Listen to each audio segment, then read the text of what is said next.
Don't forget to subscribe. Afterwards, the wisest and most spiritual books from the greatest authors await you every day. And now buckle up, sit back and we'll begin. Helena Petrovna Blavatsky. The Secret Doctrine. The Seven Creations. There was neither day nor night, nor sky nor earth, nor darkness nor light, nor any other thing save only one, unapprehensive by intellect, or that which is Brahma and Pums, spirit, and Pradhana, crude matter. Vishnu Purana. In Vishnu Purana, Parashara says to Maitreya, his pupil, I have thus explained to you, excellent Muni, 6 creations. The creation of the Arviksrotas beings was the 7th, and was that of man. Then he proceeds to speak of 2 additional and very mysterious creations, variously interpreted by the commentators. Origen, commenting upon the books written by Celsus, his Gnostic opponent books which were all destroyed by the prudent church fathers evidently, answers the objections of his contradictor, and reveals his system at the same time. This was clearly septenary.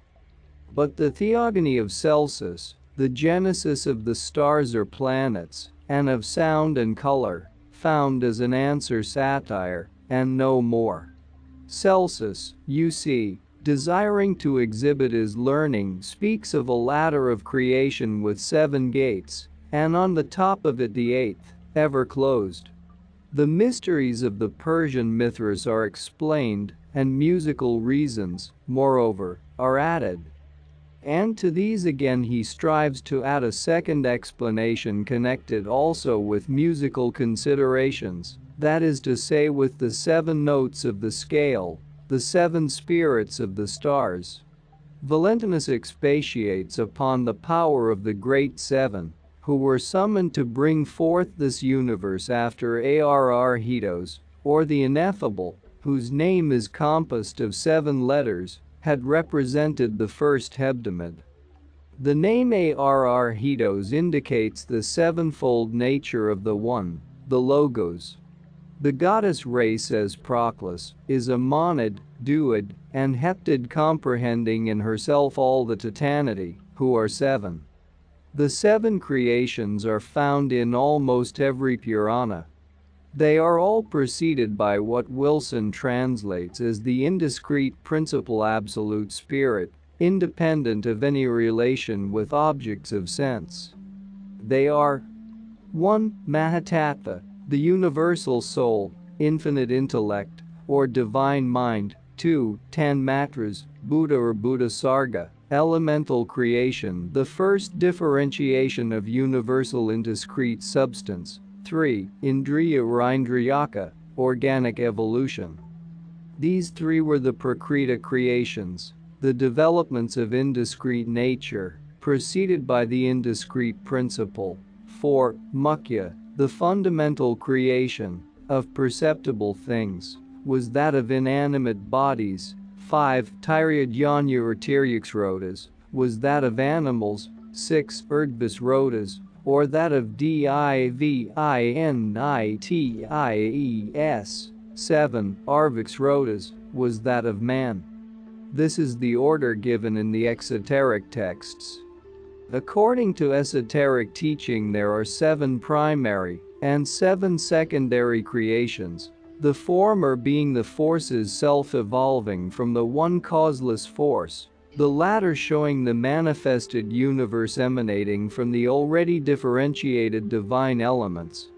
Esoterically, as well as exoterically, all the above enumerated creations stand for the 7 periods of evolution, whether after an age or a day of Brahma.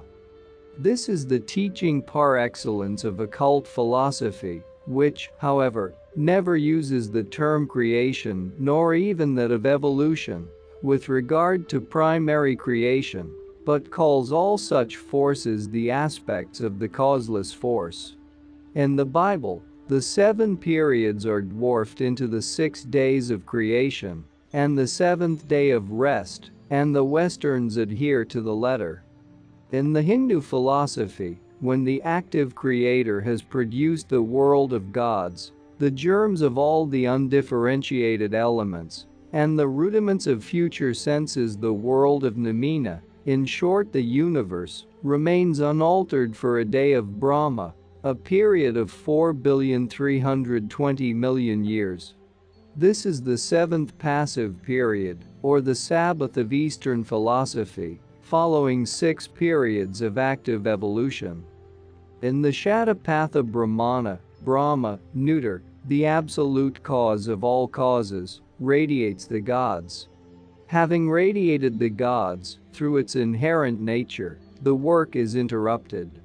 In the first book of Manu it is said, at the expiration of each night, Pralaya, Brahma, having been asleep, awakes, and, through the soul energy of the motion, causes to emanate from itself the spirit or mind, which in its essence is, and yet is not.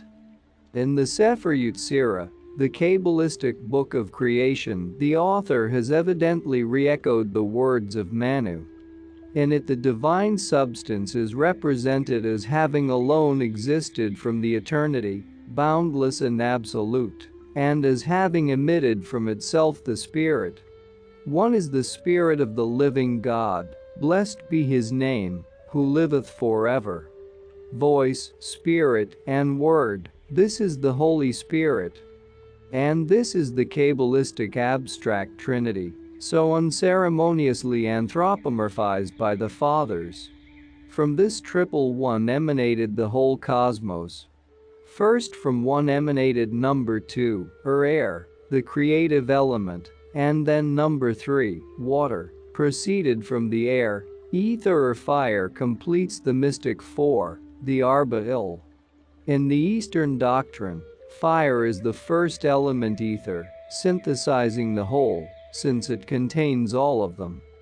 In the Vishnu Purana, the whole 7 periods are given, and the progressive evolution of the spirit soul, and of the 7 forms of matter, or principles, is shown.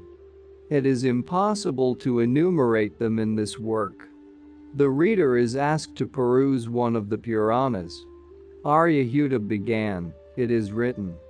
Elohim said, let there be a firmament in the midst of waters. Come, see. At the time that the Holy created the world, they created 7 heavens above. He created 7 earths below, 7 seas, 7 days, 7 rivers, 7 weeks, 7 years, 7 times, and 7,000 years that the world has been, the 7th of all, the millennium.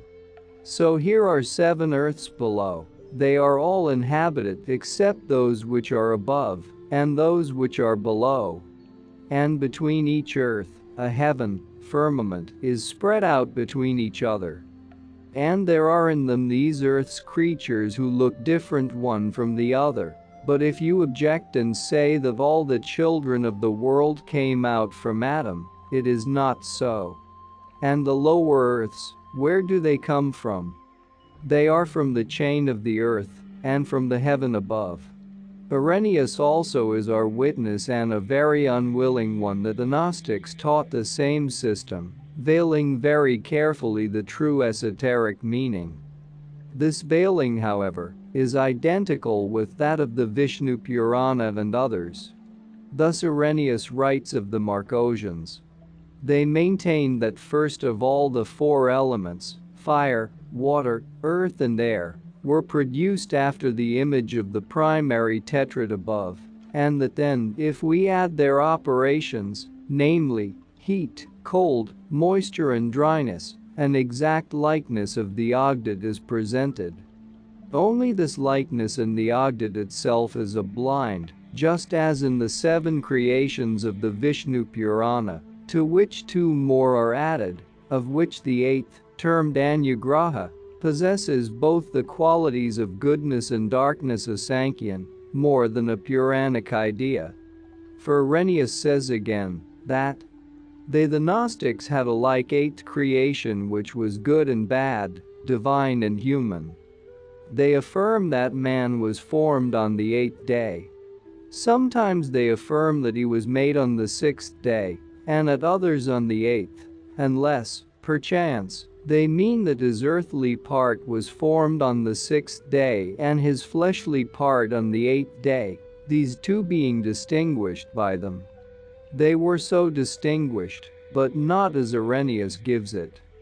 The Gnostics had a superior and an inferior hebdomad in heaven, and a third terrestrial hebdomad on the plane of matter. Yao, the mystery god and the regent of the moon, as given in Origen's chart, was the chief of these superior seven heavens, hence identical with the chief of the lunar Pitras, that name being given by them to the lunar Dayan Chohans.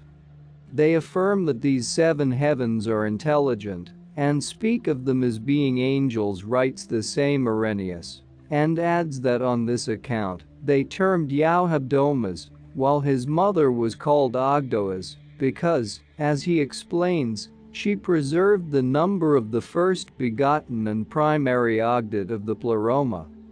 This first begotten Ogdad was in Theogony the second Logos, the manifested, because it was born of the sevenfold first Logos, hence it is the eighth on this manifested plane, and in Astrolatry, it was the Sun, Martanda, the eighth son of Aditi, whom she rejects while preserving her seven sons, the planets.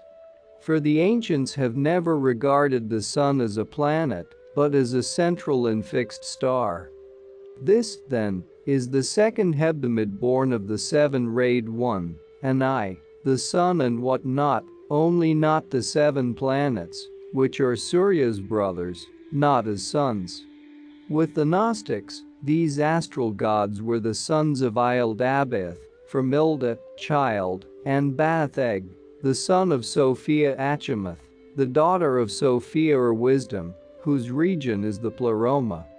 Ildabeth produces from himself these six stellar spirits: Yao, Jehovah, Sabaoth, Adonias, Eloius, Orius, Astaphius, and it is they who are the second, or inferior hebdomad.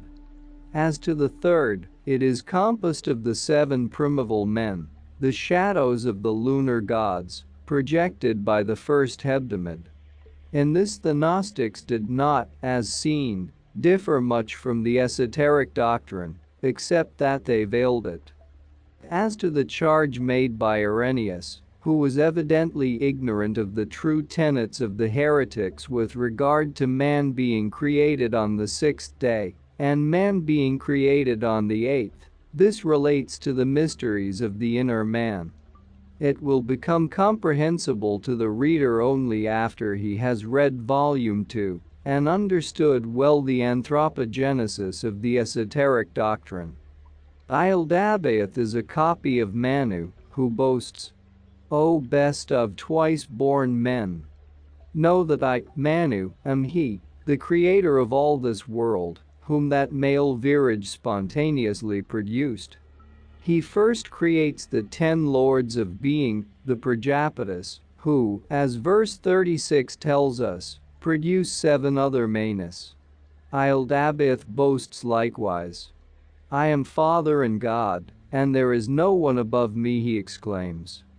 For which his mother coolly puts him down by saying, 'Do not lie, Ildabeth, for the father of all, the first man, Anthropos, is above thee, and so is Anthropos, the son of Anthropos.'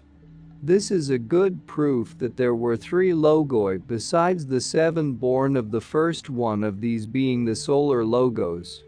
And, again, who was that Anthropos himself, so much higher than Ildabeth?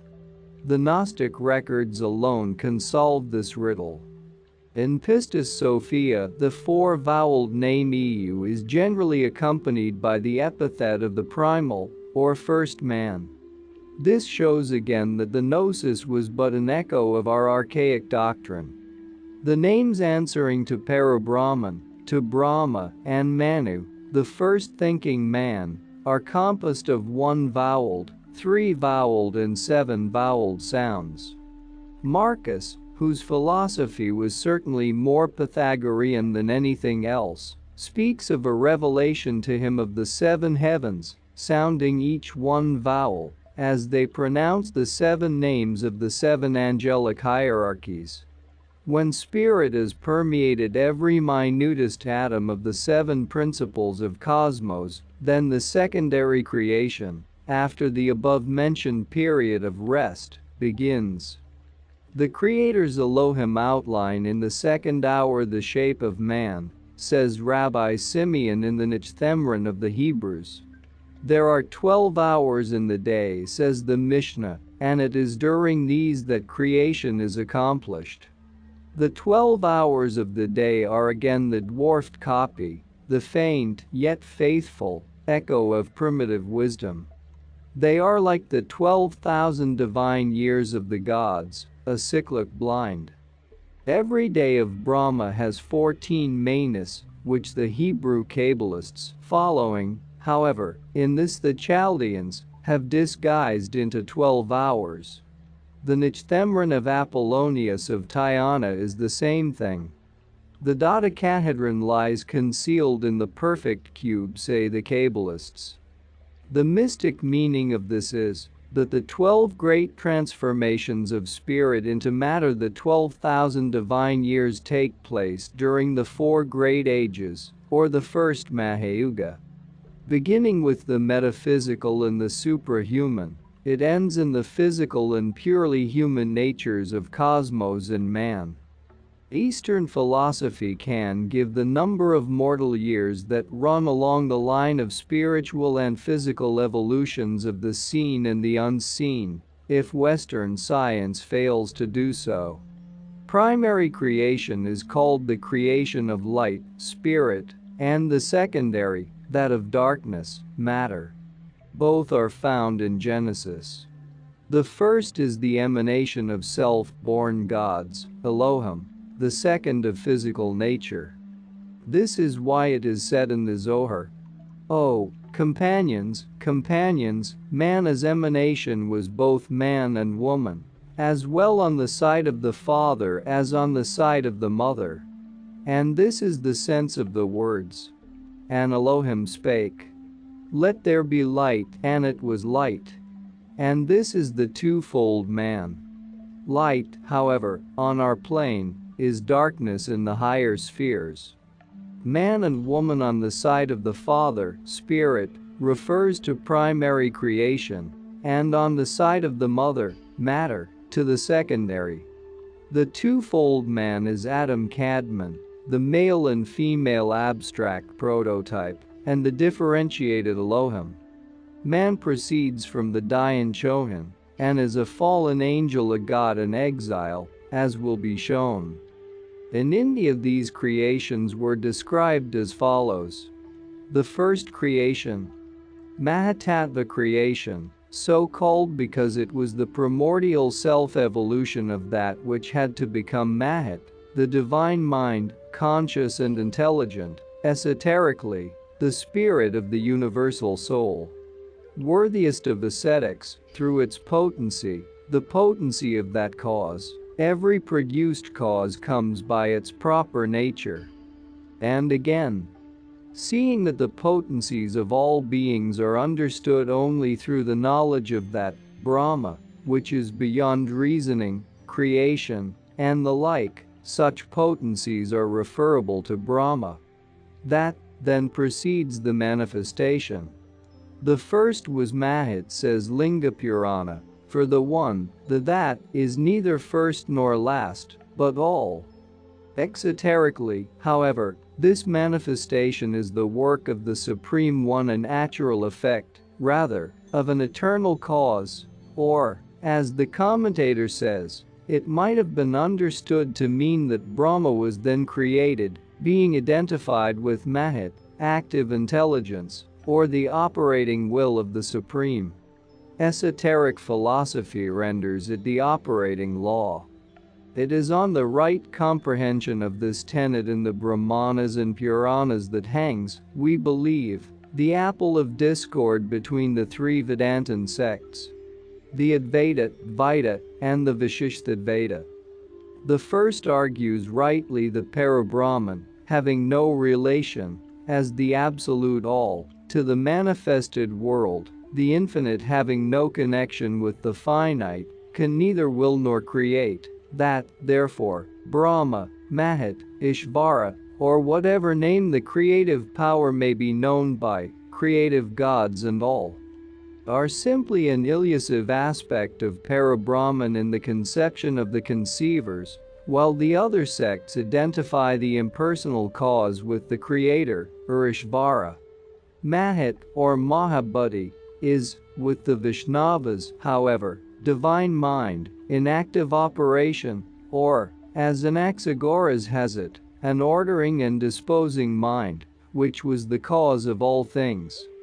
Wilson saw at a glance the suggestive connection between Mahat and the Phoenician Mut, or Mut, who was female with th Egyptians, the goddess Mut, the mother, which, like Mahat he says, was the first product of the mixture of spirit and matter, and the first rudiment of creation.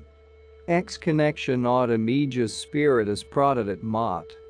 Hinc seminam omnis creaturi et omnium rerum creatio, says Brucker, giving it a still more materialistic and anthropomorphic coloring. Nevertheless, the esoteric sense of the doctrine is seen, through every exoteric sentence, on the very face of the old Sanskrit texts that treat of primordial creation.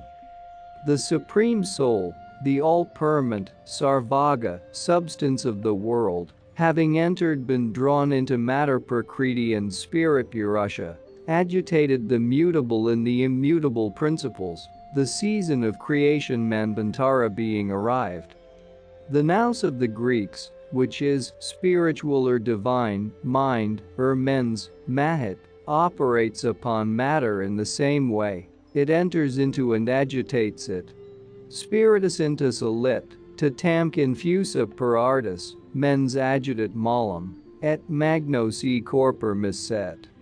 In the Phoenician cosmogony also, spirit mixing with its own principles gives rise to creation. The Orphic triad shows an identical doctrine, for their phanes, or eros, chaos, containing crude undifferentiated cosmic matter, and chronos, time, are the three cooperating principles, emanating from the concealed and unknowable point, which produce the work of creation.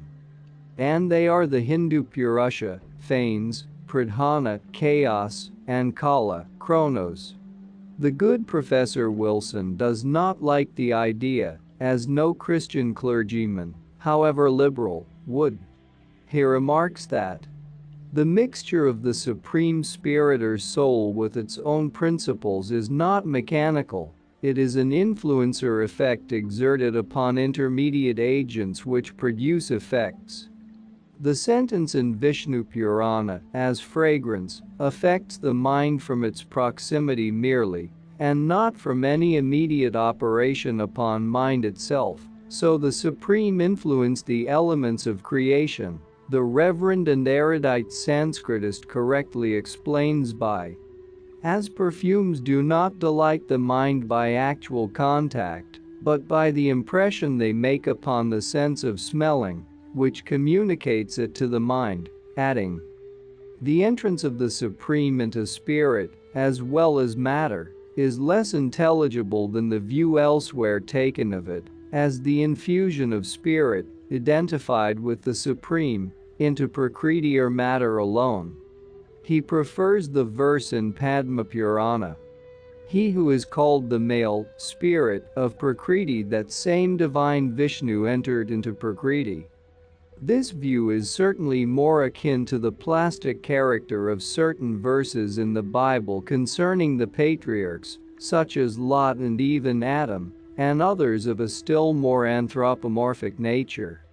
But it is just that which led humanity to phallicism, the Christian religion being honeycombed with it, from the first chapter of Genesis down to the Revelation.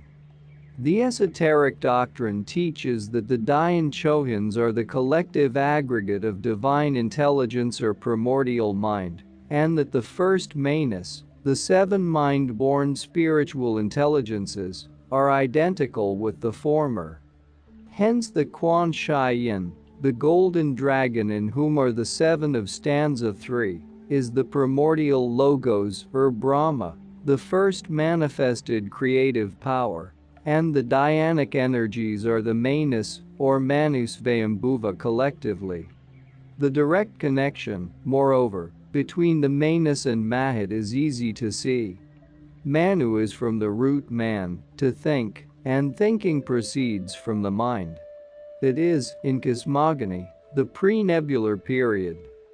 The second creation, Buddha, was of the rudimental principles or tanmatras, thence termed the elemental creation or Buddhasarga. It is the period of the first breath of the differentiation of the pre-cosmic elements, or matter. Bhutadi means the origin of the elements and precedes Buddhasarga, the creation or differentiation of those elements in primordial akasha, chaos or vacuity. In the Vishnu Purana it is said to proceed along and belong to the triple aspect of ahankara, translated egotism, but meaning rather that untranslatable term I am-ness, that which first issues from Mahat, or divine mind, the first shadowy outline of selfhood, for pure ahankara becomes passionate and finally rudimental or initial. It is the origin of conscious as of all unconscious being. Though the esoteric school rejects the idea of anything being unconscious save on our plane of illusion and ignorance. At this stage of the second creation, the second hierarchy of the Manus appear, the Dhyan Chohans or Devas, who are the origin of form, Rupa, the Chitrashikandinas, bright crested or Rikshas, those rishis who have become the informing souls of the 7 stars of the Great Bear. In astronomical and cosmogonical language, this creation relates to the fire mist period, the first stage of cosmic life, after its chaotic state, when atoms issue from Laya. The third creation. The third or Indriya creation was the modified form of ahankara, the conception of I, from aham, I, termed the organic creation, or creation of the senses, Indriyaka. These 3 were the Prakriti creation, the discrete developments of indiscrete nature preceded by the indiscrete principle.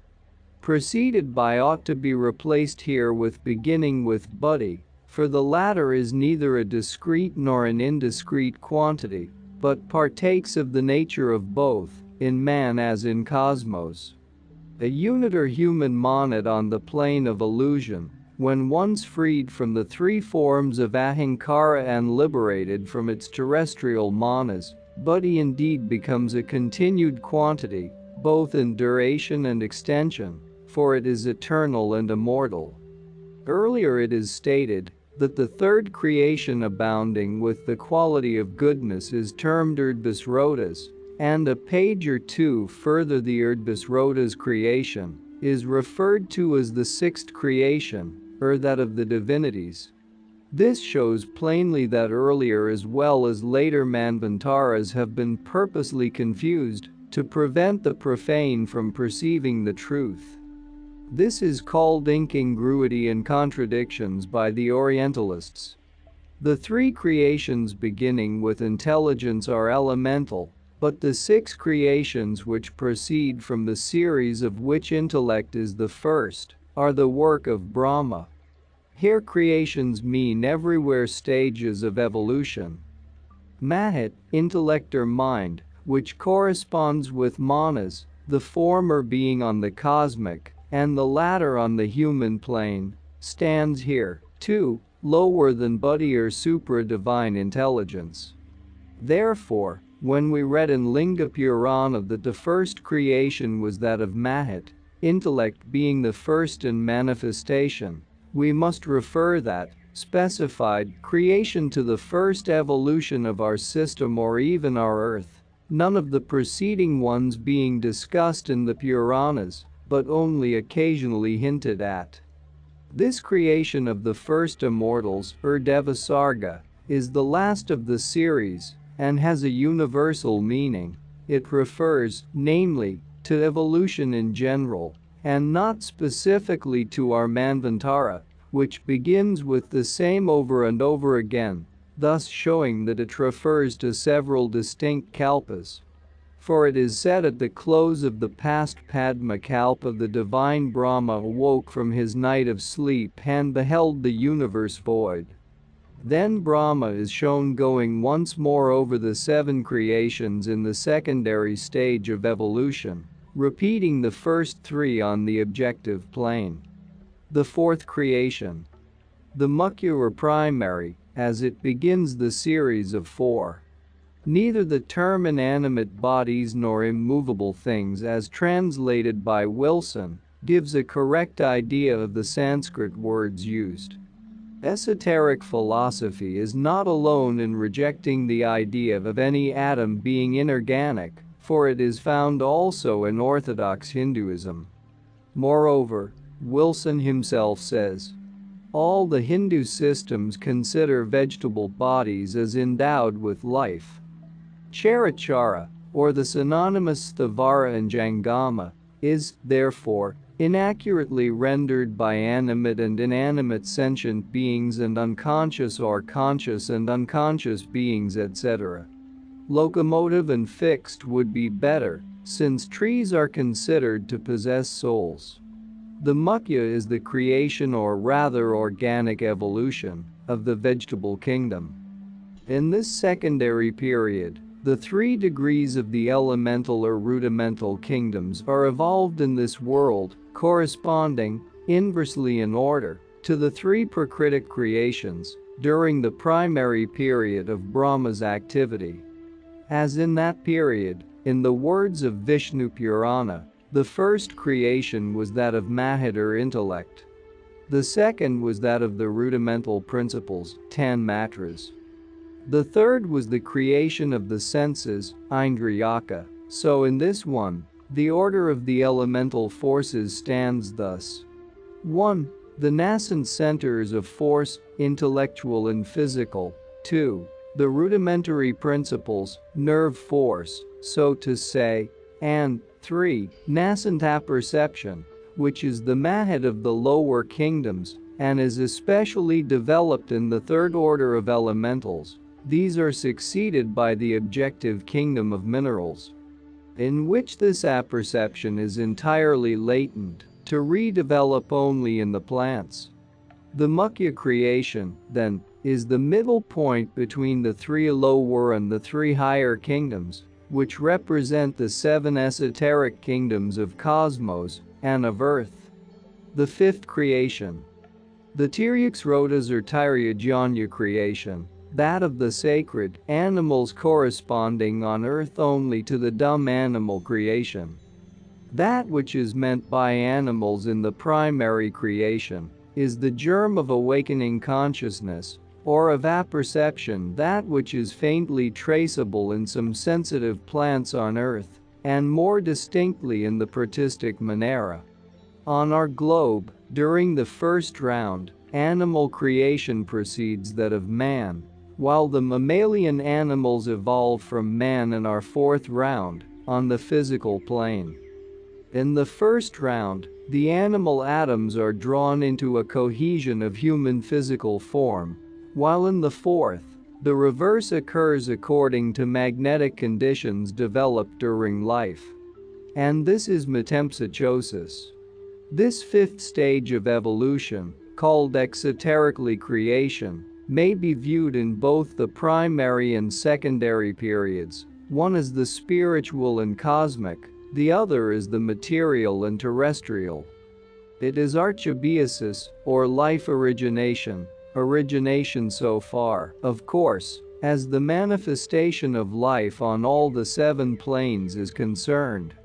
It is at this period of evolution that the absolutely eternal universal motion, or vibration, that which is called in esoteric language the great breath, differentiates into the primordial, first manifested atom. More and more, as chemical and physical sciences progress, does this occult axiom find its corroboration in the world of knowledge. The scientific hypothesis that even the simplest elements of matter are identical in their nature and differ from each other only in consequence of the various distributions of atoms in the molecular speck of substance or of the modes of its atomic vibration gains more ground every day.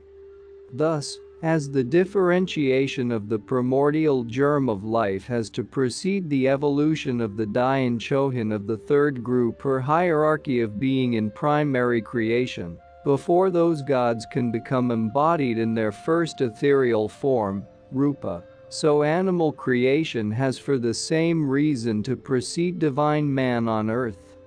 And this is why we find in the Puranas, the fifth, the Tirayajna creation, was that of animals. The sixth creation, the Urdhvasrota's creation, or that of divinities. But these divinities are simply the prototypes of the first race, the fathers of their mind-born progeny with the soft bones. It is these who became the evolvers of the sweat-born and expression explained in Volume 2. Created beings explains the Vishnu Purana, although they are destroyed in their individual forms at the periods of dissolution, yet being affected by the good or evil acts of former existences, are never exempted from their consequences. And when Brahma produces the world anew, they are the progeny of his will. Collecting his mind into itself yoga willing, Brahma creates the four orders of beings, termed gods, demons, progenitors, and men. Progenitors here meaning the prototypes and evolvers of the first root race of men. The progenitors are the Pitras, and are of 7 classes. They are said, in exoteric mythology, to be born of Brahma's side like Eve from the rib of Adam. Finally, the sixth creation is followed, and creation in general closed by the seventh creation. The evolution of the Arvaksrota's beings, which was that of man. The eighth creation mentioned is no creation at all. It is a blind, for it refers to a purely mental process, the cognition of the ninth creation, which, in its turn, is an effect, manifesting in the secondary, of that which was a creation in the primary, prakriti, creation. The eighth, then, called Anugraha, the Pratyayasarga or intellectual creation of the Sankhyas, is the creation of which we have a notion in its esoteric aspect, or to which we give intellectual assent, Anugraha, in contradistinction to organic creation. It is the correct perception of our relations to the whole range of gods, and especially of those we bear to the Kumaras, the so-called ninth creation, which is in reality an aspect, or reflection, of the sixth in our Manvantara, the Vivasvata. There is a ninth, the Kaumara creation, which is both primary and secondary, says the Vishnu Purana, the oldest of such texts, and cannot be trusted. Quite so, but they are no more untrustworthy than any other date, as assigned by the Sanskritists, so famous in the department of arbitrary fancy. As an esoteric text explains, the Kumaras are the Dhyanas, derived immediately from the Supreme Principle, who reappear in the Vivasvata Manu period, for the progress of mankind. The translator of the Vishnu Purana corroborates it by remarking that these sages live as long as Brahma, and they are only created by him in the first kalpa, although their generation is very commonly, but inconsistently, introduced in the secondary Varaha, or Padma kalpa. Thus, the Kumaras are, exoterically, the creation of Rudra or Nalalahita, a form of Shiva, by Brahma and of certain other mind-born sons of Brahma. But, in the esoteric teaching, they are the progenitors of the true spiritual self and the physical man. the higher Prajapatis, while the Pitras, or lower Prajapatis, are no more than the fathers of the model, or type of his physical form, made in their image. 4, and occasionally 5, are mentioned freely in the exoteric texts, 3 of the Kumaras being secret. The 4 Kumaras are the mind-born sons of Brahma. Some specify 7. All these 7 Bidhatra, the patronymic of the Kumaras, the Maker's sons, are mentioned and described in Ishvara Krishna's Sankhya Karika, with the commentary of Gaudapadacharya, Shankaracharya's Paraguru, attached to it.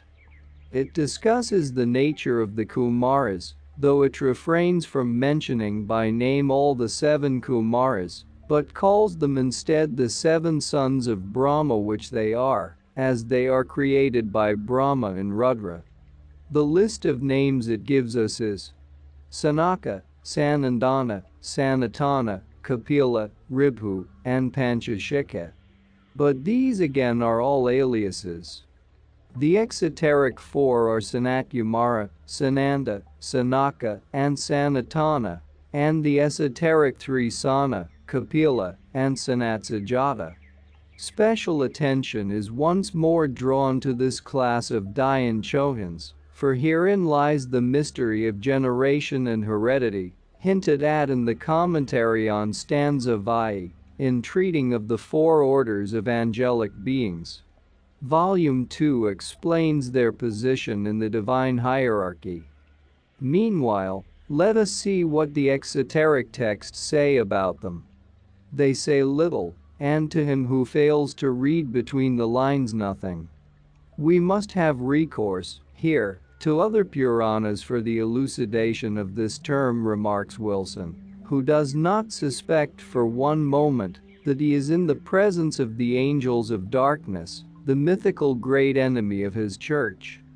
Therefore, he contrives to elucidate no more than that these divinities declining to create progeny, and thus rebelling against Brahma, remained, as the name of the first Sanatyamara implies, ever boys, Kumaras, that is, ever pure and innocent, whence their creation is called the Kamara. The Puranas, however, may afford a little more light. Being ever as he was born, he is here called a youth, and hence his name is well known as Sanatyamara. In the Shaiva Puranas, the Kumaras are always described as Yajans. The Karma Purana, after enumerating them, says, "These 5, O Brahmins, were Yajans, who acquired entire exemption from passion. They are 5, because 2 of the Kumaras fell." So untrustworthy are some translations of the Orientalists, that in the French translation of the Hari Vamsha, it is said, "The 7 Prajapati, Rudra, Skanda, his son, and Sanatyamara, proceeded to create beings." Whereas, as Wilson shows, the original is, "These 7 created progeny, and so did Rudra, but Skanda and Sanatyamara, restraining their power, abstained from creation." The 4 orders of beings are referred to sometimes as Ambamsi, which Wilson renders as literally waters, and believes it a mystic term. It is one, no doubt, but he evidently failed to catch the real esoteric meaning. Waters and water stand as the symbol for Akasha, the primordial ocean of space on which Narayana, the self-born spirit, moves, reclining on that which is its progeny. Water is the body of Nara, thus we have heard the name of water explained. Since Brahma rests on the water, therefore he is termed Narayana. Pure, Purusha created the waters pure. At the same time, water is the 3rd principle in material cosmos, and the 3rd in the realm of the spiritual. Spirit of fire, flame, akasha, ether, water, air, earth, are the cosmic, sidereal, psychic, spiritual and mystic principles, preeminently occult, on every plane of being. Gods, demons, Pitris and men are the four orders of beings to whom the term Ambamsi is applied, because they are all the product of waters, mystically, of the Akashic ocean, and of the third principle in nature. In the Vedas it is a synonym of gods. Pitris and men on earth are the transformations or rebirths of gods and demons, spirits, on a higher plane. Water is, in another sense, the feminine principle. Venus Aphrodite is the personified sea, and the mother of the god of love, the generatrix of all the gods, as much as the Christian Virgin Mary is Mare, the sea, the mother of the Western god of love, mercy and charity. If the student of esoteric philosophy thinks deeply over the subject, he is sure to find out all the suggestiveness of the term Ambamsi in its manifold relations to the Virgin in heaven, to the celestial Virgin of the alchemists, and even to the waters of grace of the modern Baptist. Of all the 7 great divisions of Dhyan Chohans, or Devas, there is none with which humanity is more concerned than with the Kumaras. Imprudent are the Christian theologians who have degraded them into fallen angels, and now call them Satan and demons, as among these heavenly denizens who refuse to create the Archangel Michael, the greatest patron saint of the Western and Eastern churches, under his double name of Saint Michael and his supposed copy on earth, Saint George conquering the dragon, has to be given one of the most prominent places. The Kumaras, the mind-born sons of Brahma Rudra or Shiva, mystically the howling and terrific destroyer of human passions and physical senses, which are ever in the way of the development of the higher spiritual perceptions and the growth of the inner eternal man, are the progeny of Shiva, the Mahayogi, the great patron of all the yogis and mystics of India. Shiva Rudra is the destroyer, as Vishnu is the preserver, and both are the regenerators of spiritual as well as of physical nature. To live as a plant, the seed must die. To live as a conscious entity in the eternity, the passions and senses of man must die before his body does. That to live is to die and to die is to live has been too little understood in the West. Shiva, the destroyer, is the creator and the savior of spiritual man, as he is the good gardener of nature. He weeds out the plants, human and cosmic, and kills the passions of the physical, to call to life the perceptions of the spiritual, man. The Kumaras, themselves then, being the virgin ascetics, refuse to create the material being man. Well may they be suspected of a direct connection with the Christian Archangel Michael, the virgin combatant of the dragon Apophis, whose victim is every soul united too loosely to its immortal spirit, the angel who, as shown by the Gnostics, refused to create just as the Kumaras did. Does not that patron angel of the Jews preside over Saturn, Shiva or Rudra, and the Sabbath, the day of Saturn? Is he not shown of the same essence with his father, Saturn, and called the son of time, Cronus or Kala, a form of Brahma, Vishnu and Shiva? And is not old time of the Greeks, with its scythe and sand glass, identical with the Ancient of Days of the Kabbalists, the latter ancient being one with the Hindu Ancient of Days? Brahma, in his triune form, whose name is also Sanat, the ancient. Every Kumara bears the prefix of Sanat and Sana. And Shanishchara is Saturn, the planet Shani, the king Saturn, whose secretary in Egypt was thought Hermes the first. They are thus identified both with the planet and the god Shiva, who are, in their turn, shown to be the prototypes of Saturn, who is the same as Bel, Baal, Shiva, and Jehovah Sabaoth, the angel of the face of whom is Mikhael, who is as God. He is the patron, and guardian angel of the Jews, as Daniel tells us, and, before the Kumaras were degraded, by those who were ignorant of their very name, into demons and fallen angels, the Greek Ophites, the occultly inclined predecessors and precursors of the Roman Catholic Church after its secession and separation from the primitive Greek Church, had identified Michael with their Ophiomorphos, the rebellious and opposing spirit. This means nothing more than the reverse aspect, symbolically, of Office, the divine wisdom or Christos.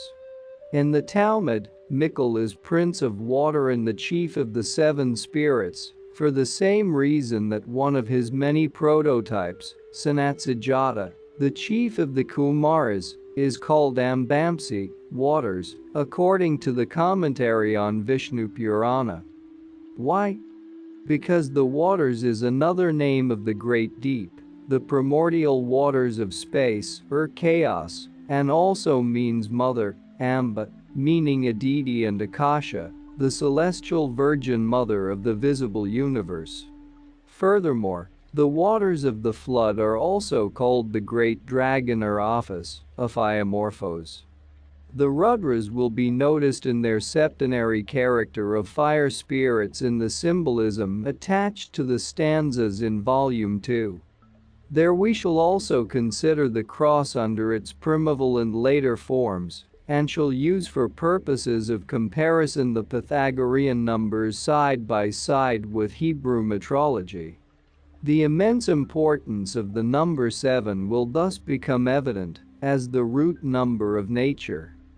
We shall examine it from the standpoint of the Vedas and the Chaldean scriptures, as it existed in Egypt thousands of years, and as treated in the Gnostic records. We shall show how its importance as a basic number has gained recognition in physical science, and we shall endeavor to prove that the importance attached to the number 7 throughout all antiquity was due to no fanciful imaginings of uneducated priests, but to a profound knowledge of natural law. The four elements. Metaphysically and esoterically, there is but one element in nature, and at the root of it is the deity, and the so-called 7 elements, of which 5 have already manifested and asserted their existence, are the garment, the veil, of that deity, direct from the essence whereof comes man, whether considered physically, psychically, mentally or spiritually. 4 elements only are generally spoken of in later antiquity, while 5 only are admitted in philosophy. For the body of ether is not fully manifested yet, and its noumenon is still the omnipotent Father, either the synthesis of the rest. But what are these elements, whose compound bodies have now been discovered by chemistry and physics to contain numberless sub-elements, even the 60 or 70 of which no longer embrace the whole number suspected? Let us follow their evolution from the historical beginnings, at any rate. The 4 elements were fully characterized by Plato when he said that they were that which composes and decomposes the compound bodies. Hence cosmolatry was never, even in its worst aspect, the fetichism which adores or worships the passive external form and matter of any object, but looked ever to the noumenon therein. Fire, air, water, earth, were but the visible garb, the symbols of the informing, invisible souls or spirits, the cosmic gods, to whom worship was offered by the ignorant, and simple, but respectful, recognition by the wiser. In their turn, the phenomenal subdivisions of the noumenal elements were informed by the elementals, so-called, the nature spirits of lower grades. In the Theogony of Machus, we find ether first, and then the air, the 2 principles from which Ulam, the intelligible God, the visible universe of matter, is born. In the Orphic hymns, the Eros Phanes evolves from the spiritual egg, which the ethereal winds impregnate, wind being the spirit of God, which is said to move in ether, brooding over the chaos, the divine idea.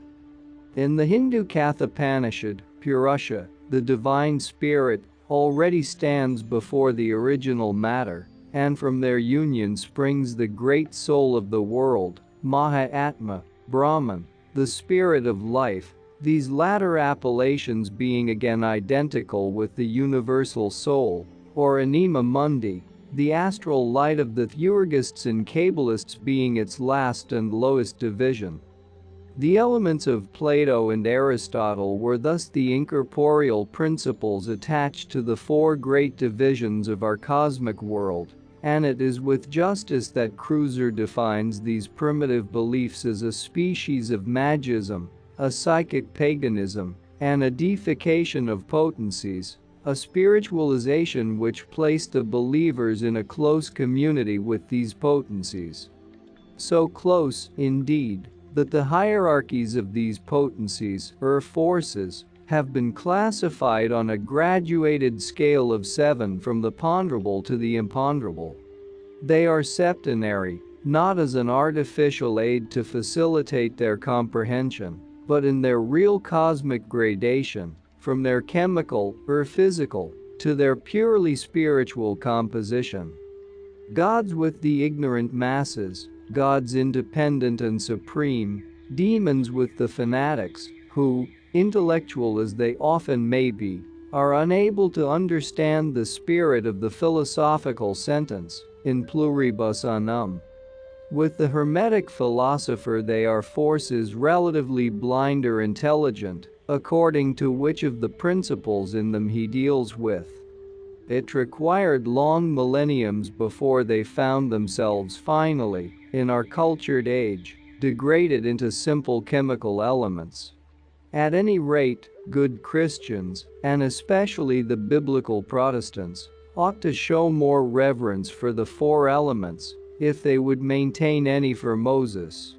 For the Bible manifests the consideration and mystic significance in which they were held by the Hebrew lawgiver, on every page of the Pentateuch. The tent which contained the Holy of Holies was a cosmic symbol, sacred, in one of its meanings, to the elements, the four cardinal points, and ether. Josephus shows it built in white, the color of ether. And this explains also why, in the Egyptian and the Hebrew temples, according to Clemens Alexandrinus, a gigantic curtain, supported by 5 pillars, separated the sanctum sanctorum, now represented by the altar in Christian churches, wherein the priests alone were permitted to enter, from the part accessible to the profane. By its 4 colors this curtain symbolized the 4 principal elements, and with the 5 pillars, signified the knowledge of the divine, that the 5 senses can enable man to acquire, with the help of the 4 elements. In Corey's Ancient Fragments, one of the Chaldean oracles expresses ideas about the elements and ether in language singularly like that of the unseen universe, written by 2 eminent scientists of our day. It states that from ether have come all things, and to it all will return, that the images of all things are indelibly impressed upon it, and that it is the storehouse of the germs, or of the remains of all visible forms, and even ideas. It appears as if this case strangely corroborates our assertion that whatever discoveries may be made in our days will be found to have been anticipated by many thousand years by our simple-minded ancestors. Whence came the 4 elements and the malachim of the Hebrews? They have been made to merge, by a theological sleight of hand on the part of the rabbins and the later fathers of the church, into Jehovah, but their origin is identical with that of the cosmic gods of all other nations. Their symbols, whether born on the shores of the Oxus, on the burning sands of Upper Egypt, or in the wild forests, weird and glacial, which cover the slopes and peaks of the sacred snowy mountains of Thessaly, or again, in the pampas of America, their symbols, we repeat, when traced to their source, are ever one and the same. Whether Egyptian or Pelasgian, Aryan or Semitic, the genius loci, the local god, embraced in its unity all nature, but not especially the four elements any more than one of their creations, such as trees, rivers, mounts or stars. The genius loci, a very late afterthought of the last sub-races of the fifth root race, when the primitive and grandiose meaning had become nearly lost, was ever the representative, in his accumulated titles, of all his colleagues.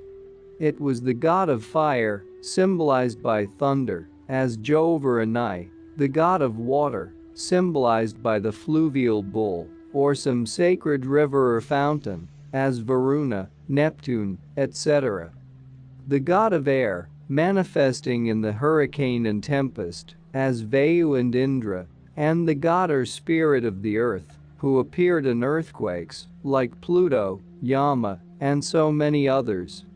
These were the cosmic gods, ever synthesizing all in one, as found in every cosmogony or mythology. Thus, the Greeks had their Didonian Jupiter, who included in himself the four elements and the four cardinal points, and who was recognized, therefore, in Old Rome under the pantheistic title of Jupiter Mundus, and who now, in modern Rome, has become the Deus Mundus, the one mundane god, who is made to swallow all others, in the latest theology, by the arbitrary decision of his special ministers. As gods of fire, air, and water, they were celestial gods. As gods of the lower region, they were infernal deities, the latter adjective applying simply to the earth. They were spirits of the earth under their respective names of Yama, Pluto, Osiris, the lord of the lower kingdom, and their tellurial character sufficiently proves it. The ancients knew of no worse abode after death than the Kamaloka, the limbus on this earth. If it is argued that the Didonian Jupiter was identified with Dis, or the Roman Pluto with the Dionysus Chthonius, the subterranean, and with Adonis, the king of the subterranean world, wherein, according to Cruiser, oracles were rendered, then it will become the pleasure of the occultists to prove that both Adonis and Dionysus are the bases of Adonai, or Ierbo Adonai, as Jehovah is called in the Codex Nazarius. Thou shalt not worship the Son, who is named Adonai, whose name is also Kaddish and Ll, and also Lord Bacchus. Baal Adonis of the Sods, or mysteries, of the pre-Babylonian Jews, became the Adonai by the Masara, the later vowel Jehovah. Hence the Roman Catholics are right. All these Jupiters are of the same family, but Jehovah has to be included therein to make it complete. The Jupiter Arius or Pan, the Jupiter Ammon, and the Jupiter Bel Moloch are all correlations and one with Ierbo Adonai, because they are all one cosmic nature. It is that nature and power which creates the specific terrestrial symbol, and the physical and material fabric of the latter, which proves the energy manifesting through it as extrinsic. For primitive religion was something better than simple preoccupation about physical phenomena, as remarked by Schelling, and principles, more elevated than we modern Sadducees know of, were hidden under the transparent veil of such merely natural divinities as thunder, the winds, and rain. The ancients knew and could distinguish the corporeal from the spiritual elements in the forces of nature. The fourfold Jupiter, as the four-faced Brahma, the aerial, the fulgurant, the terrestrial, and the marine god, the lord and master of the four elements, may stand as a representative for the great cosmic gods of every nation. Although deputing power over the fire to Hephaestus Vulcan, over the sea to Poseidon Neptune, and over the earth to Pluto Adonis, the aerial Jove was still all these, for either, from the first, had preeminence over, and was the synthesis of, all the elements. Tradition tells of a grotto, a vast cave in the deserts of Central Asia, whereinto light pours, through four seemingly natural apertures, or clefts placed crossways at the four cardinal points. From noon till an hour before sunset, the light streams in, of four different colors, as of verd, red, blue, orange, gold, and white, owing to some either natural or artificially prepared conditions of vegetation and soil. The light converges in the center round a pillar of white marble with a globe upon it, which represents our earth. It is named the Grotto of Zarathustra. Included under the arts and sciences of the fourth race, the Atlanteans, the phenomenal manifestation of the four elements, which were justly attributed by these believers to the intelligent interference of the cosmic gods, assumed a scientific character. The magic of the ancient priests consisted, in those days, in addressing their gods in their own language. The speech of the men of the earth cannot reach the Lord's. Each must be addressed in the language of his respective element. So says the Book of Rules, in a sentence which will be shown pregnant with meaning, adding as an explanation of the nature of that element language. It is composed of sounds, not words, of sounds, numbers and figures. He who knows how to blend the three will call forth the response of the superintending power, the regent god of the specific element needed.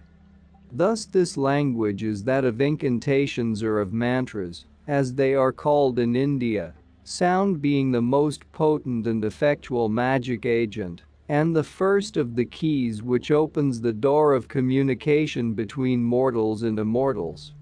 He who believes in the words and teachings of St. Paul has no right to pick out from the latter those sentences only which he chooses to accept, to the rejection of others, and street. Paul teaches most undeniably the existence of cosmic gods and their presence among us. Paganism preached a dual and simultaneous evolution, a creation spirituae mac mundanum, as the Roman Church has it, ages before the advent of that Roman Church. Exoteric phraseology has changed little with respect to divine hierarchies since the most palmy days of paganism, or idolatry. Names alone have changed, together with claims which have now become false pretenses. For when, for instance, Plato put in the mouth of the highest principle, Father Ether or Jupiter, the words, "The gods of whom I am the maker, as I am the father of all their works," he knew the spirit of this sentence as fully, we suspect, as Street Paul did, when saying, "For though there be that are called gods, whether in heaven or in earth, as there be gods many and lords many."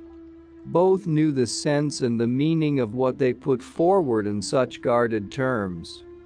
We cannot be taken to task by the Protestants for interpreting the verse from the Corinthians as we do, for, if the translation in the English Bible is made ambiguous, it is not so in the original texts, and the Roman Catholic Church accepts the words of the Apostle in their true sense.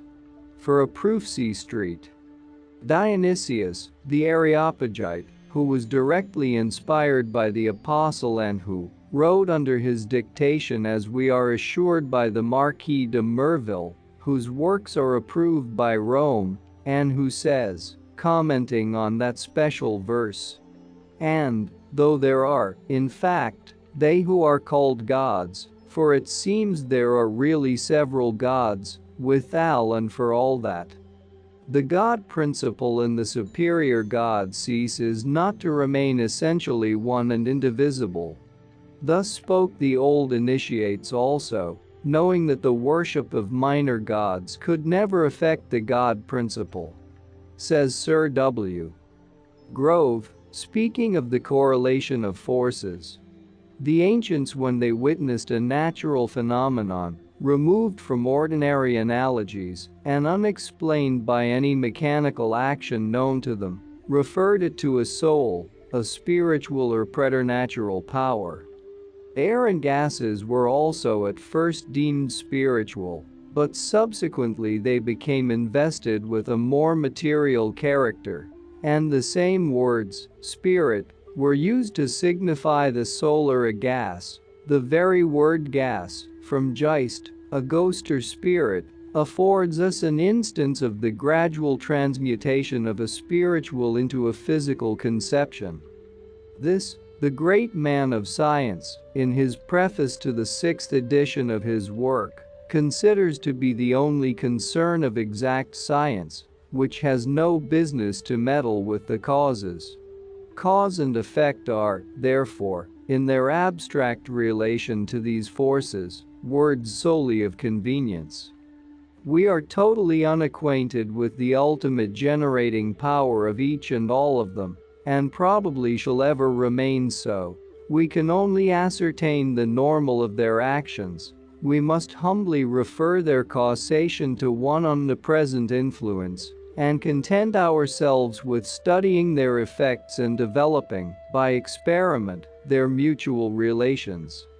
This policy once accepted, and the system virtually admitted in the above quoted words, namely, the spirituality of the ultimate generating power, it would be more than illogical to refuse to recognize this quality, which is inherent in the material elements, or rather, in their compounds, as present in the fire, air, water or earth. The ancients knew these powers so well that, while concealing their true nature under various allegories, for the benefit, or to the detriment, of the uneducated rabble, they never departed from the multiple object in view, while inverting them. They contrived to throw a thick veil over the nucleus of truth concealed by the simple, but they ever tried to preserve the latter as a record for future generations, sufficiently transparent to allow their wise men to discern the truth behind the fabulous form of the glyph or allegory. These ancient sages are accused of superstition and credulity, and this too by the very nations, which, though learned in all the modern arts and sciences, and cultured and wise in their generation, accept to this day as their one living and infinite God, the anthropomorphic Jehovah of the Jews. What were some of these alleged superstitions? Hesiod believed, for instance, that the winds were the sons of the giantiphus, who were chained and unchained at will by Aeolus, and the polytheistic Greeks accepted it along with Hesiod. Why should they not, since the monotheistic Jews had the same beliefs, with other names for their dramatis personae, and since Christians believe in the same to this day? The Hesiodic Aeolus, Boreas, etc., were named Kedem, Sepham, Darum, and Ruach-Hayim by the chosen people of Israel. What is, then, the fundamental difference?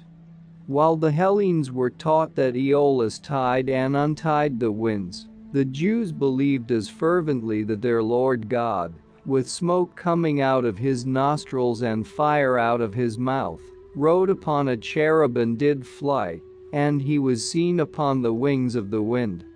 The expressions of the two nations are either both figures of speech, or both superstitions. We think they are neither, but only arise from a keen sense of oneness with nature, and a perception of the mysterious and the intelligent behind every natural phenomenon, which the moderns no longer possess. Nor was it superstitious in the Greek pagans to listen to the oracle of Delphi, when, at the approach of the fleet of Xerxes, that oracle advised them to sacrifice to the winds, if the same has to be regarded as divine worship in the Israelites, who sacrificed as often to the wind, and also especially to the fire. Do they not say that their God is a consuming fire who appeared generally as fire and encompassed by fire? And did not Elijah seek for the Lord in the great strong wind, and in the earthquake?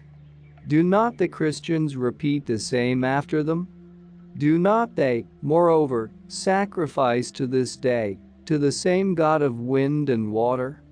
They do, because special prayers for rain, dry weather, trade winds and the calming of storms on the seas exist to this hour in the prayer books of the three Christian churches, and the several hundred sects of the Protestant religion offer them to their God upon every threat of calamity. The fact that they are no more answered by Jehovah than they were, probably, by Jupiter Pluvius, does not alter the fact of these prayers being addressed to the power or powers supposed to rule over the elements, or of these powers being identical in paganism and Christianity. Or have we to believe that such prayers are crass idolatry and absurd superstition only when addressed by a pagan to his idol? And that the same superstition is suddenly transformed into praiseworthy piety and religion whenever the name of the celestial addressee is changed. But the tree is known by its fruit. And the fruit of the Christian tree being no better than that of the tree of paganism, why should the former command more reverence than the latter? Thus, when we are told by the Chevalier Drach, a converted Jew, and by the Marquis de Merville, a Roman Catholic fanatic of the French aristocracy, that in Hebrew lightning is a synonym of fury, and is always handled by the evil spirit, that Jupiter Fulgur or Fulgurans is also called by the Christians Eliseus, and denounced as the soul of lightning its demon, we have either to apply the same explanation and definitions to the Lord God of Israel under the same circumstances, or renounce our right of abusing the gods and creeds of other nations. The foregoing statements, emanating as they do from two ardent and learned Roman Catholics, are, to say the least, dangerous in the presence of the Bible and its prophets. Indeed, if Jupiter, the chief demon of the pagan Greeks, hurled his deadly thunderbolts and lightnings at those who excited his wrath, so did the Lord God of Abraham and Jacob. For we read that the Lord thundered from heaven, and the Most High uttered his voice. And he sent out arrows, thunderbolts, and scattered them Saul's armies, lightning, and discomfited them. The Athenians are accused of having sacrificed to Boreas, and this demon is charged with having submerged and wrecked 400 ships of the Persian fleet on the rocks of Mount Pelion, and of having become so furious that all the Magi of Xerxes could hardly counteract him by offering contra-sacrifices to Thetis. Very fortunately, no authenticated instance is on the records of Christian wars, showing a like catastrophe on the same scale happening to one Christian fleet, owing to the prayers of its enemy another Christian nation. But this is from no fault of theirs, for each prays as ardently to Jehovah for the destruction of the other, as the Athenians prayed to Boreas. Both resorted to a neat little piece of black magic con amore. Such abstinence from divine interference being hardly due to lack of prayers sent to a common almighty God for mutual destruction, where, then, shall we draw the line between pagan and Christian? And who can doubt that all Protestant England would rejoice and offer thanks to the Lord, if during some future war, 400 ships of the hostile fleet were to be wrecked owing to such holy prayers? What is, then, the difference, we ask again, between a Jupiter, a Boreas, and a Jehovah? No more than this. The crime of one's own next of kin, say of one's father, is always excused and often exalted, whereas the crime of our neighbor's parent is ever gladly punished by hanging. Yet the crime is the same. So far, the blessings of Christianity do not seem to have made any appreciable advance on the morals of the converted pagans. The above is not a defense of pagan gods, nor is it an attack on the Christian deity, nor does it mean belief in either. The writer is quite impartial and rejects the testimony in favor of both, neither praying to, believing in, nor dreading any such personal and anthropomorphic God. The parallels are brought forward simply as one more curious exhibition of the illogical and blind fanaticism of the civilized theologian. For, so far, there is not a very great difference between the two beliefs, and there is none in their respective effects upon morality or spiritual nature. The light of Christ shines upon as hideous features of the animal man now, as the light of Lucifer did in days of old. Says the missionary Lavoisier, in the journal des Colonies. These unfortunate heathens in their superstition regard even the elements as something that has comprehension. They still have faith in their idol Veu the god, or, rather, demon of the wind and air. They firmly believe in the efficacy of their prayers and in the powers of their Brahmins over the winds and storms. In reply to this, we may quote from Luke. And he Jesus arose and rebuked the wind and the raging of the water, and they ceased, and there was a calm. And here is another quotation from a prayer book. O Virgin of the Sea, blessed Mother and Lady of the Waters, stay thy waves. This prayer of the Neapolitan and Provençal sailors is copied textually from that of the Phoenician mariners to their virgin goddess Astarte. The logical and irrepressible conclusion arising from the parallels brought forward and the denunciation of the missionary is that the commands of the Brahmins to their element gods not remaining ineffectual, the power of the Brahmins is thus placed on a par with that of Jesus. Moreover, Astarte is shown not a whit weaker in potency than the Virgin of the Sea of Christian sailors. It is not enough to give a dog a bad name and then hang him. The dog has to be proven guilty. Boreas and Astarte may be devils in theological fancy, but, as just remarked, the tree has to be judged by its fruit. And once the Christians are shown to be as immoral and as wicked as the pagans ever were, what benefit is humanity derived from its change of gods and idols? That which God and the Christian saints are justified in doing becomes in simple mortals a crime, if successful. Sorcery and incantations are now regarded as fables, yet from the institutes of Justinian down to the laws of England and America against witchcraft obsolete, but not repealed to this day, such incantations, even when only suspected, were punished as criminal. Why punish a chimera? And still we read of Constantine, the emperor, sentencing to death the philosopher Sopatrus for unchaining the winds, and thus preventing ships laden with grain from arriving in time to put an end to famine. Pausanias is derided when he affirms that he saw with his own eyes men who by simple prayers and incantations stopped a strong hailstorm. This does not prevent modern Christian writers from advising prayer during storm and danger and believing in its efficacy. Hoppo and Stadlane, two magicians and sorcerers, were sentenced to death for throwing charms on fruit and transferring a harvest by magic arts from one field to another, hardly a century ago, if we can believe Sprenger, the famous writer, who vouches for it. Quae fruges excantassent segetum pellicentes incantando.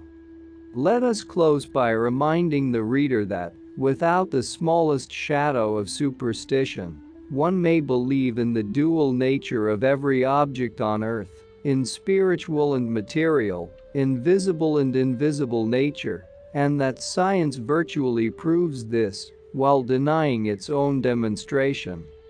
For if, as Sir William Groves says, the electricity we handle is but the result of ordinary matter affected by something invisible, the ultimate generating power of every force, the one omnipresent influence, then it only becomes natural that one should believe as the ancients did, namely, that every element is dual in its nature.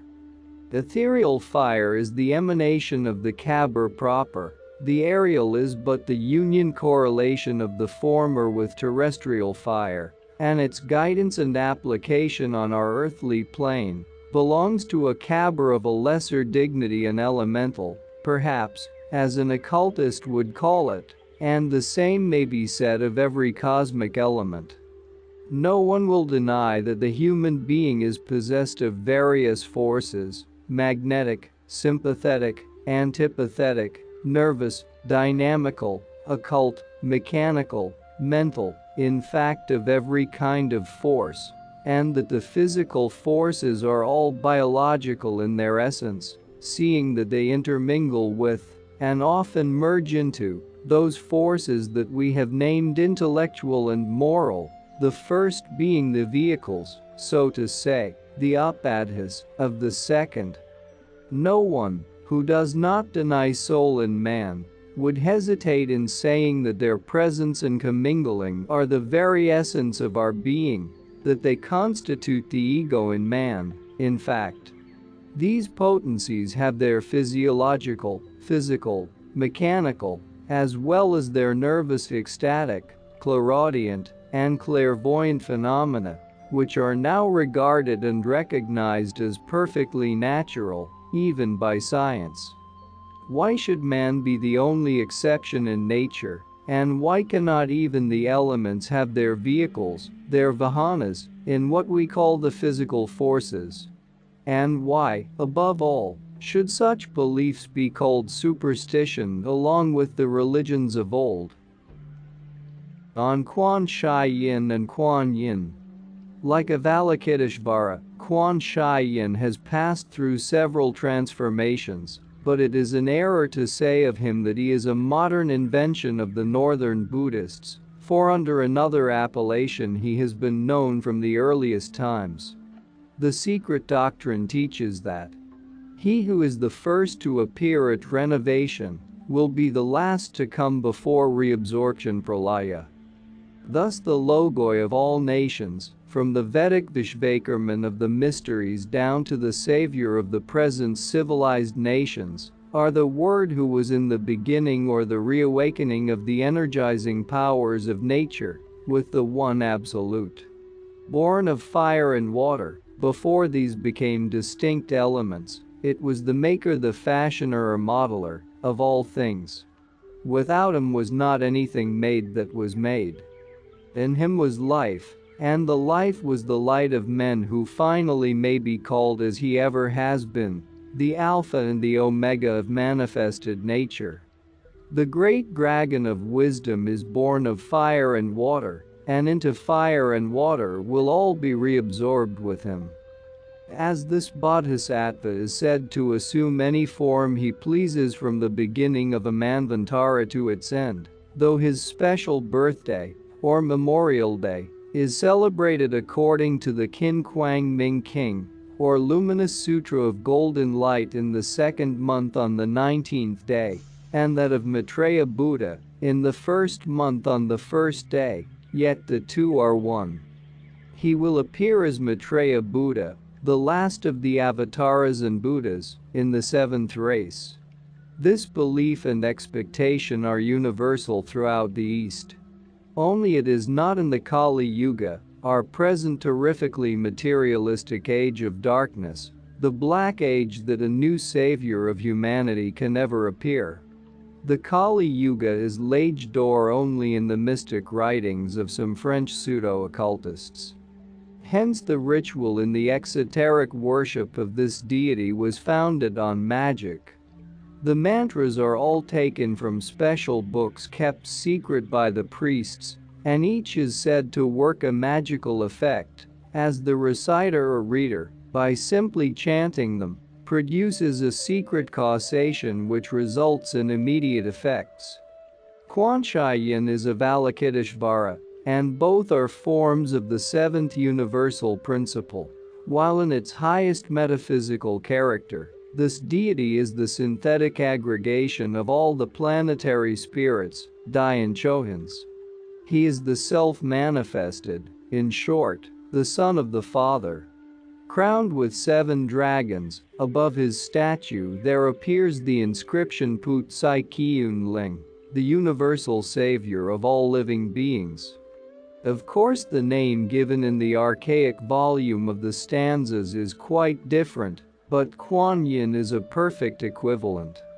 In the Temple of Putu, the sacred island of the Buddhists in China, Quan Shai Yin is represented floating on a black aquatic bird, Kalahamsa, and pouring on the heads of mortals the elixir of life, which, as it flows, is transformed into one of the chief Dhyani Buddhas, the regent of a star called the Star of Salvation.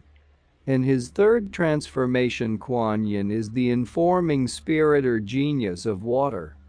In China, the Dalai Lama is believed to be an incarnation of Quan Shai Yin, who in his third terrestrial appearance was a bodhisattva, while the Teshu Lama is an incarnation of Amitabha Buddha, or Gautama. It may be remarked en passant that a writer must indeed have a diseased imagination to discover phallic worship everywhere, as do McClatchy and Hargrave Jennings. The first discovers the old phallic gods, represented under 2 evident symbols, the yin or yang, which is the membrum virile, and the khw or yin, the pudendum muliber. Such a rendering seems the more strange as Quan Shai Yin, Avalokiteshvara, and Kuan Yin, besides being now the patron deities of the Buddhist ascetics, the yogis of Tibet, are the gods of chastity, and are, in their esoteric meaning, not even that which is implied in the rendering of Mr. Rhys David's Buddhism. The name of Avalokiteshvara means the Lord who looks down from on high. Nor is Quan Shai Yin the spirit of the Buddhas present in the church, but, literally interpreted, it means the Lord that is seen. And in one sense, the divine self perceived by self, the human self that is, the Atman or seventh principle, merged in the universal, perceived by, or the object of perception to, Buddhi, the sixth principle, or divine soul in man. In a still higher sense, Avalokiteshvara Quan Shai Yin, referred to as the seventh universal principle, is the logos perceived by the universal Buddhi, or soul, as the synthetic aggregate of the Dhyani Buddhas, and is not the spirit of Buddha present in the church, but the omnipresent universal spirit, manifested in the temple of cosmos or nature. This Orientalistic etymology of Quan and Yin is on a par with that of Eugenie, which, we are told by Mr. Hargrave Jennings, is a Sanskrit word, in the dialects pronounced Jogi or Zogi, and is equivalent with Sina, and exactly the same as Duti or Dutika, i.e., a sacred prostitute of the temple, worshipped as Yoni or Shakti. The books of morality in India direct a faithful wife to shun the society of Eugenie or females who have been adored as Sakti. Nothing should surprise us after this.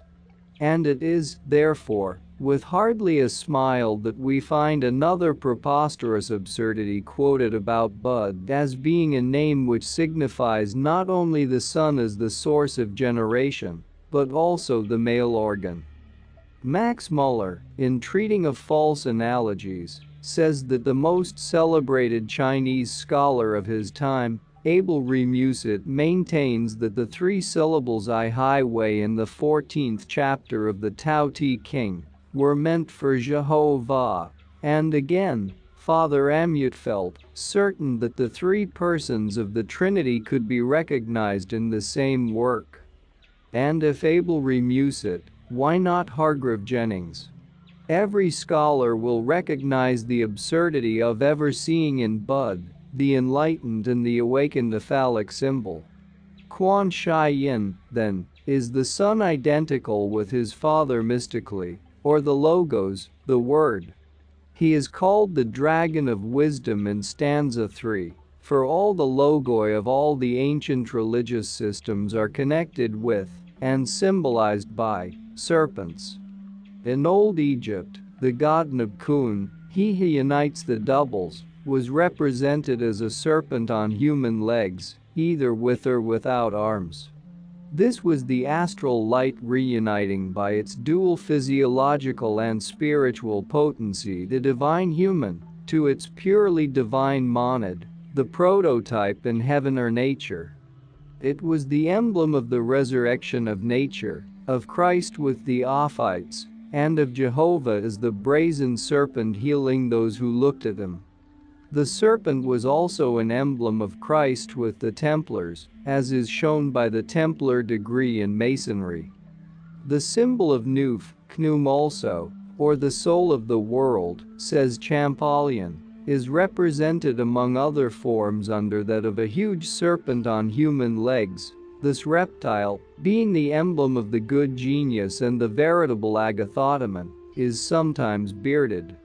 This sacred animal is thus identical with the serpent of the Ophites and is figured on a great number of engraved stones, called Gnostic or Basilidian gems.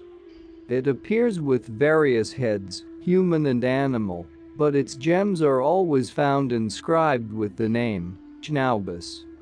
This symbol is identical with one which, according to Jamblichus and Champollion, was called the first of the celestial gods, the god Hermes, or Mercury, with the Greeks, to which god Hermes Trismegistus attributes the invention of, and the first initiation of men into, magic, and Mercury as bud, wisdom, enlightenment, or reawakening into the divine science.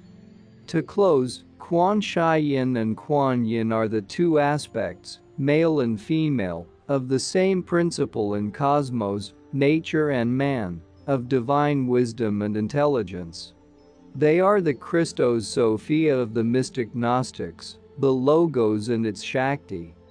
In their longing for the expression of some mysteries never to be wholly comprehended by the profane, the ancients, knowing that nothing could be preserved in human memory without some outward symbol, have chosen the, to us, often ridiculous images of the Kuan Yins to remind man of his origin and inner nature. To the impartial, however, the Madonnas in crinolines and the Christs in white kid gloves must appear far more absurd than the Quan Shi Yin and Kuan Yin in their dragon garb. The subjective can hardly be expressed by the objective.